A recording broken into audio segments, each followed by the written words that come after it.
என்னுடைய சகோதர சகோதரிகளுக்கு என்னுடைய பணிவான அன்பான வணக்கங்கள்.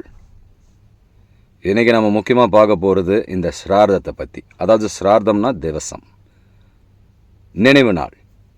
இப்போது இதை ஏன் நாம் பண்ணுறோம், எதற்காக பண்ணுறோம்? ஒருத்தர் இறந்து போயிட்டாங்கன்னா அவங்க இறந்து வேறு உடலுக்கு போயிடுவாங்க, இல்லை இந்த உலகத்தில் இருப்பாங்க, எதுவுமே நமக்கு தெரியாது. ஆனாலும் அவர்களுக்கு நன்றி உணர்வாக நாம் அந்த நினைவு நாளை கொண்டாடுகிறோம். இது அவங்களுக்கு போய் சேருமா? இப்படியெல்லாம் நமக்கு பல கேள்விகள் இருந்தாலும் நிச்சயமாக இதுக்கு நான் சொல்கிற பதில் என்னென்னா, கண்டிப்பாக போய் சேரும். அவர்களுக்கு நாம் காட்டக்கூடிய நன்றி உணர்வு ப்ளஸ் அதன் மூலமாக நாம் மற்றவங்களுக்கு அவங்க பேரால் செய்யப்படுற உதவிகள் அவங்களுக்கு போய் சேரும். அது எப்படின்றத தான் இந்த வீடியோவில் பார்க்க போகிறோம். நல்லா கூர்ந்து கவனிங்க.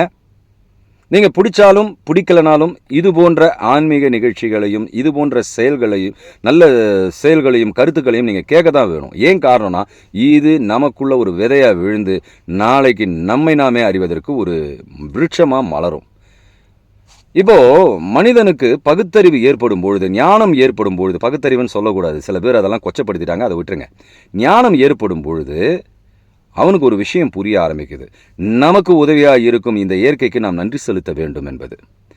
கடலுக்கு நன்றி செலுத்துகிறான், தண்ணிக்கு நன்றி செலுத்துகிறான், சூரியனுக்கு நன்றி செலுத்துகிறான், காற்றுக்கு நன்றி செலுத்துகிறான், எல்லாத்துக்கும் நன்றி செலுத்துகிறான், இதையெல்லாம் படைத்த ஆண்டவனுக்கும் நன்றி செலுத்துகிறான். இப்படி இருக்கும்பொழுது அவனுக்கு மேலும் அந்த ஞானத்தில் முன்னேறும்போது நம்மை பெற்ற தாய் தந்தையருக்கும் நன்றி சொல்ல வேண்டும். உயிரோடு இருக்கும்போது தான் நன்றி சொல்லணும் இல்லை, அவங்க இறந்த பிறகும் அவர்களுக்கு நாம் நன்றி செலுத்தி கொண்டே இருக்க வேண்டும் என்பதே அவனுக்கு புரிகிறது. அது மட்டுமல்லாமல் அந்த தாய் தந்தையரை தந்த முன்னோர்களுக்கும் நாம் நன்றி செலுத்த வேண்டும் என்பது புரிகிறது.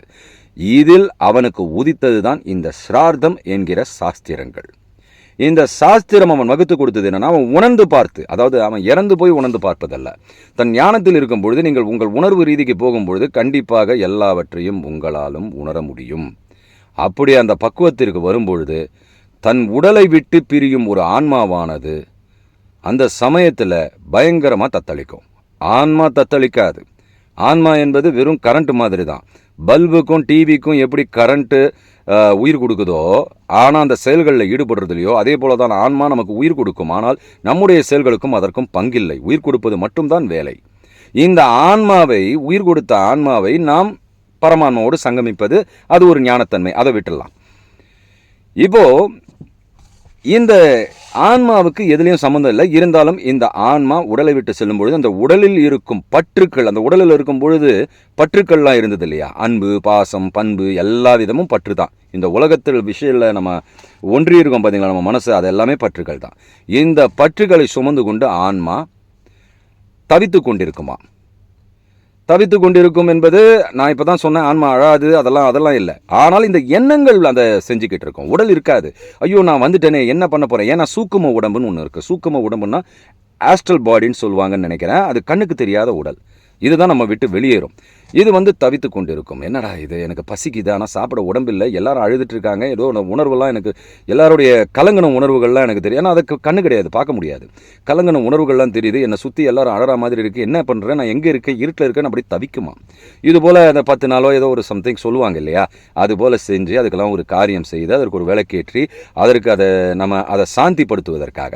இங்கே நீங்கள் நல்லா கவனிக்கணும், திவசம் பண்ணுறது என்பது ஆன்மாவை சாந்திப்படுத்துவதற்கல்ல. ஆன்மா ஏற்கனவே சாந்தி பெற்றது தான். ஆனால் அதில் இருக்கும் அந்த எண்ணங்கள் இருக்கு இல்லையா, மனிதனுடைய பற்றுக்கள், அதை இன்னொரு உடலுக்குள்ளே கொண்டு போய் சாந்திப்படுத்துவது தான் இங்கே செய்கிற சாங்கியங்கள், சாஸ்திரங்கள். இது அந்த 13 காரியங்கள்லாம் முடிச்சிருவாங்க. இப்போ வருஷம் அதற்கு திவசம் கொடுப்பாங்க, ஸ்ரார்த்தம் பண்ணுவாங்க. எதற்காகவென்றால், இந்த உடலை சாந்தி செய்து ஏதோ ஒரு கருப்பையில் போய் உட்காந்துருச்சு, இன்னொரு உடலை பெற்றுடுச்சு. ஆனால் இந்த நமக்கு உடல் கொடுத்தாங்க இல்லையா, இந்த அம்மா அப்பா, இந்த முன்னோர்கள், இவங்களுக்கெல்லாம் நம்ம நன்றி கடன் படுறது எப்படி தெரியுமா? இப்போ இந்த வருஷம் ஸ்ராதம் செய்யும்போது என்ன பண்ணுறோம், வாயில்லாத ஜீவன்களுக்கு உணவளிக்கிறோம், காகங்களுக்கு உணவளிக்கிறோம். இதெல்லாம் என்ன ஆகும்னா, இந்த உதவிகள், அவர்கள் பெயரால் செய்யப்படும் இந்த உதவிகள் அவர்களுடைய தர்ம கணக்குக்கு போய் சேரும். எப்படி இங்கேருந்து ஏதோ ஒரு பேங்க்குக்கு அக்கௌண்ட்டுக்கு அனுப்புகிறோம் இல்லையா, அதே போல் நாம் இங்கே செய்கிறது, நம்மளை இங்கே விதைச்சாங்க இல்லையா, அவங்களுக்கு அந்த பதிவுகள் அங்கேயும் இருக்கும். அந்த அக்கௌண்ட்டுக்கு போய் நீங்கள் செய்கிற உதவிகள் அவங்களுக்கு போய் சேரும். இப்போ நான் இங்கே கிருஷ்ணகுமாராக உங்ககிட்ட பேசிகிட்டு இருக்கேன். இருந்தாலும் நான் சில சமயங்களில் வறுமையை சந்தித்தாலும் சில சமயங்களில் சாப்பாட்டுக்கு எனக்கு குறை இருந்திருக்காது. இது எல்லாம் நான் வேறு ஒரு உடலில் இருந்தபோது அந்த உடலுக்குரிய அந்த உரிமையாளர்கள் எனக்கு அந்த சிரார்த்தம் பண்ணுறதுனால தான் அது இப்போவும் என்னுடைய பசிப்பினியை தீர்க்கிறது என்று சொல்லலாம்.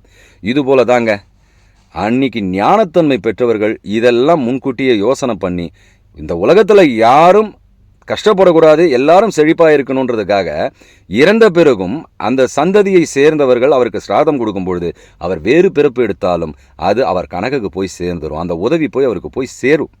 அந்த ஒரு காரணத்தினால தான், அந்த ஒரு நன்றி கடனுக்காக தான் பெரியவங்க இதை சொல்லியிருக்காங்க.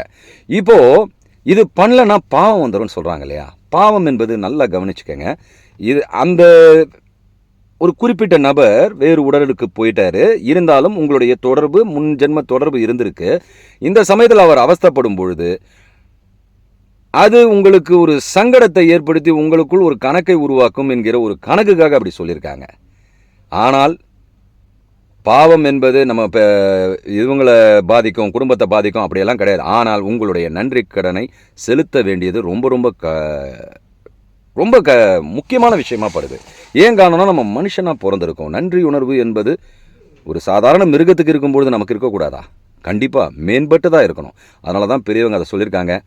ஒவ்வொரு நாளும் அவங்களுக்கு செய்யலைன்னா பாவம் வந்துடும், அதனால் கடமைக்குன்னு செய்யாதீங்க.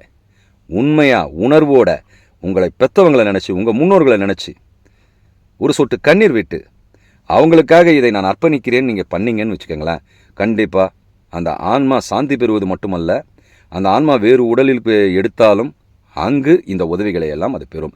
அதனால் இதெல்லாம் விட்டுறாதீங்க மக்களே. பாவ புண்ணியம் வருமா, பாவம் வருமா, இதெல்லாம் யோசிக்காதீங்க. இது நம்மளுடைய கடமை. நன்றி, வணக்கம், ஜெய் ஹிந்த்.